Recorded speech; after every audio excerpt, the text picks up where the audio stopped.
السلام علیکم ورحمۃ اللہ وبرکاتہ۔ یہ اسٹیٹس کیا ہے؟ What is this status? آج ایک چھوٹی سی بات کی طرف توجہ دلانا مقصود ہے، جسے عموماً آج کل ہم غیر اہم خیال کرتے ہیں۔ یقیناً ہم ہر روز واٹس ایپ، فیس بک اور دوسری سوشل ایپ پر اسٹیٹس یا اسٹوری لگاتے ہیں۔ کیا کبھی مائی اسٹیٹس کا اردو میں ترجمہ کر کے دیکھا ہے؟ یقیناً نہیں، کیونکہ اگر ترجمہ کیا ہوتا اور آپ اس کے مفہوم سے آشنا ہوتے تو آپ کبھی بھی اسٹیٹس پر گانے اور ناچتی لڑکیوں کے ٹک ٹاک نہ لگاتے۔ دراصل اسٹیٹس انگریزی کا لفظ ہے اور اردو میں اس کو درجہ عام الفاظ میں حیثیت کہتے ہیں۔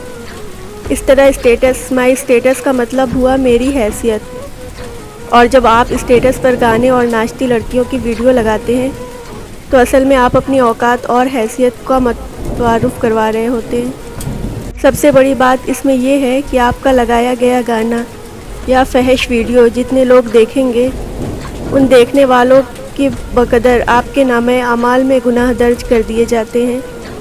مثال کے طور پر آپ کا اسٹیٹس 20 بندوں نے دیکھا تو 20 گناہ ان 20 بندوں کو جہاں مل رہے ہیں، وہیں آپ کو اکیلے ان کے 20 اکٹھے گناہ پہنچ رہے ہیں۔ چاہے آپ کوئی ایسی جاری برائی چھوڑ کر قبر میں بھی چلے جائیں، وہاں بھی آپ کے گناہوں میں مسلسل اضافہ ہوتا رہے گا۔ اس لیے اس گناہ جاری سے بچنے کے لیے بھرپور کوشش کیجیے۔ اللہ کریم ہمیں نیکی کرتے اور نیکی پھیلانے کی توفیق بخشے، آمین۔ سوشل میڈیا پر سیڈ پوئٹری یا سیڈ نیوز اسٹیٹس لگانے والوں سے ایک ریکویسٹ ہے کہ اس طریقے کے اسٹیٹس لگانے سے کیا آپ کی محبت اور مضبوط ہوتی ہے؟ کیا ایسی حرکت کرنے سے ہمیں سکون مل جاتا ہے؟ بلکہ نہیں، ان حرکتوں سے ہم اپنا معاشرہ خود اپنے ہاتھ سے خراب کر رہے ہیں۔ آج ہم اگر اپنے ارد گرد نظر دوڑائیں تو دیکھیں کہ 13 سے 15 سال کے بچوں کو بھی دنیا کی محبتوں کا بخار چڑھا ہوا ہے، جس کو ابھی تک یہ نہیں پتہ کہ محبت کہتے کسے ہیں۔ وہ بھی میڈیا پر آ کر اسٹیٹس کے ذریعے بتا رہا ہوتا ہے کہ فلاں نے مجھ کو دھوکہ دیا اور میرا دل ٹوٹ گیا۔ آج بچوں سے لے کر بڑوں تک نظر دوڑائے تو پتہ چلتا ہے کہ ہر انسان ڈپریشن ہی ڈپریشن میں ہے، اور جس کی وجہ آپ اور میں ہوں۔ جی ہاں، آپ اور میں، کیونکہ انسانی فطرت ہے کہ انسان ماحول کا بڑا اثر لیتا ہے۔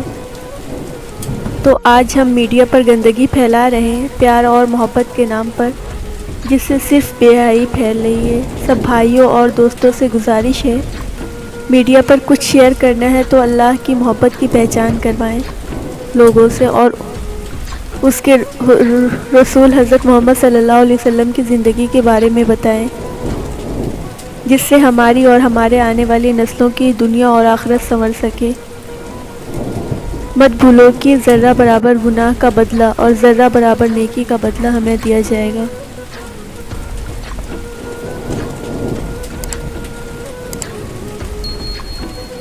آخر کیوں ہم نے خود کو انسانوں میں اتنا الجھایا ہوا ہے؟ کیا ہماری اپنی ذات کی کوئی حیثیت نہیں؟ صرف دنیا اور چند لوگ ہی ہم سب ختم ہیں؟ خدارا اس ظلم سے باہر نکلیں، مزید لوگوں سے ملیں، دنیا دیکھیں، کچھ نیا کریں، کچھ نیا سیکھیں، آگے بڑھیں۔ یہ سوچنا چھوڑ دیں کہ اب کسی سے کیوں بات نہیں ہوتی، کوئی بھول کیوں گیا، اس نے نظر انداز کیوں کیا، جواب کیوں نہیں دیا۔ اچھا سوچیں سب کے بارے میں۔ کیا ہر کسی سے شکایتیں لگانے بیٹھ جاتے ہیں؟ کبھی کسی دکھی انسان کے پاس بیٹھ کر اس کا حال احوال پوچھ لیا کریں، کبھی صاف دل سے بھی بات کر لیا کریں۔ اچھا سوچیں اور کوشش کریں سب اچھے کاموں کی نصیحت کریں، اللہ کو قریب کریں۔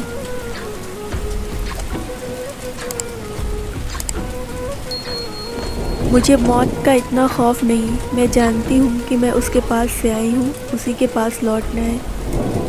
مجھے بس اس بات کا خوف ہے کہ جاتے ہوئے مجھ سے کوئی گناہ ایسا نہ رہ جائے کہ اس کی ناراضگی کا باعث بنے۔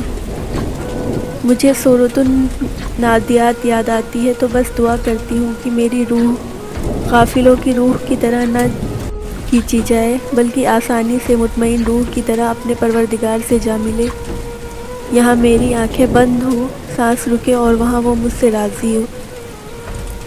اور مجھ سے آن ملے، پھر روز قیامت تک میں قبر میں خیر و سکون پاؤں۔ جب جب کوئی مجھے یاد کرے تو میری بخشش کی دعا مانگے۔ اللہ پاک آپ کا اور میرا خاتمہ ایمان پر کرے، آمین۔